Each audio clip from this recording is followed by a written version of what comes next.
All right, continuing with 10.1 and 10.2, reviewing the exponent rules here. Looking at this first one here, we have a fraction and then we have this power of 6 here.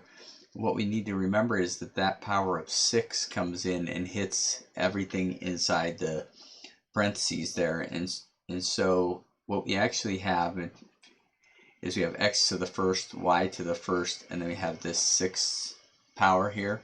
So when we come in and hit these, or power to a power, we think about multiplication.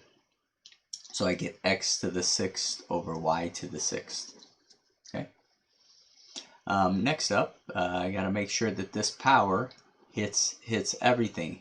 Now with exponents, there's often different ways to do the problem, but you got to make sure. You could have simplified inside here first and then applied this power, okay? But just takes a little practice and maybe working in different ways to see that you can approach them in a different manner. So this power of 3 is going to hit this x to the 4th, so I have x to the 12th from 4 times 3. This power of 3 is going to hit this y to the negative 3rd here, and I'm going to get y to the negative 9th. I have to remember this power of 3 hits the 4 here, and I want to use it as an exponent, so I could write just so we see it 4 to the 3rd, which is going to be 64. And then I have x to the negative 6th from 3 times negative 2, and then y to the 3rd from 3 times 1. Okay, now this is still kind of a mess here. I got to clean up. I think about that, hey, these are negative exponents, so I'm going to have to push those to the bottom of the fraction. And the way it works with negative exponents when they're on the bottom, I just push them to the top of the fraction. It all comes from the negative exponent rule. Okay, so I have 12x's already up here, and I'm pushing 6 more up to join up with that. So I have 18 x's on the top. Then I have 9 y's that I'm pushing down to join up with the 3 that are already down there. So I have 12 y's, or y to the 12th on the bottom. And then expanding the numerical portion, I get 64. Okay. Next, this one here I put on the worksheet because you want to be careful. The only thing being squared is the 16.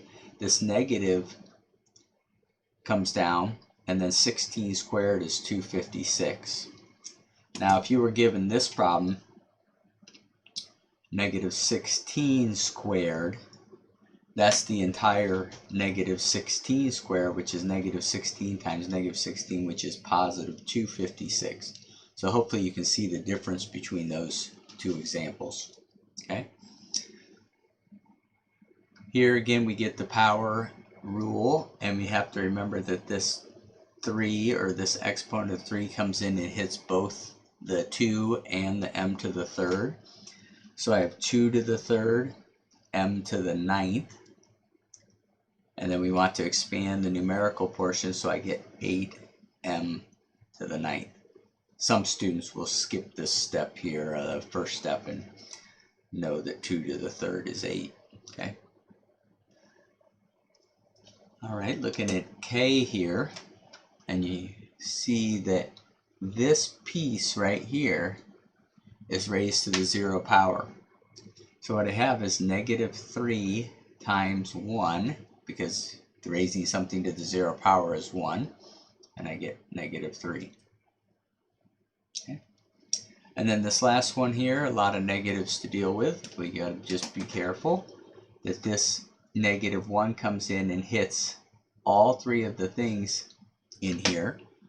So I'm just going to write this out. It doesn't hit the 3, so I have 3 times 4 to the negative 1, m to the 1, or first, because negative 1 times negative 1, and n to the negative 3rd. So I look this over, and I say to myself, hey, this has a negative exponent, and this has a negative exponent. So I'm going to push those to the bottom of the fraction. So I draw a fraction bar. The 3 stays where it is. M to the first is better written as M. Okay. And then I push the 4 to the bottom, which would be 4 to the first now, but I'm not going to write the first. And then N to the third. Remember, when I push them to the bottom of the fraction, the only thing that changes signs is the exponent. Okay, so that all comes out of that negative exponent rule. All right. Okay, in the next video, we'll tackle these last 3 longer exponent problems. Thanks.